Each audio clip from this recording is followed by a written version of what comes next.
I think what's really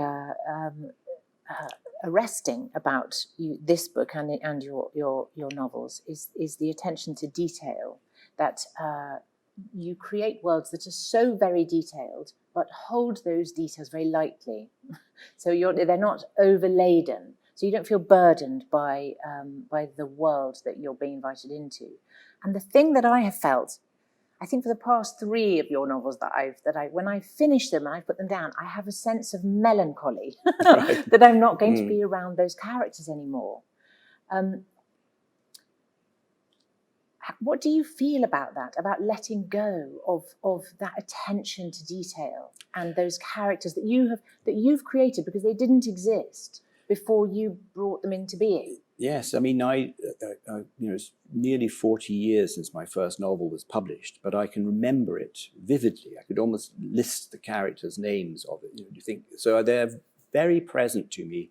I can imagine any one of my characters walking into this room, for example. And I think that's because I am a realistic novelist. I do play a few tricks, and my short stories are perhaps a bit more experimental sometimes, but I am squarely in that broad river, that broad tradition of realism. If I was a painter, I'd be a figurative painter, not an abstract painter. And so when you're creating a world, when you're inventing a world, inventing people, what you have to do is make them, live and breathe, or make those worlds absolutely possible to be visualized or felt. And again, that takes hard work, and there are tricks you have to make it work better. And I think I've learned them as I've written.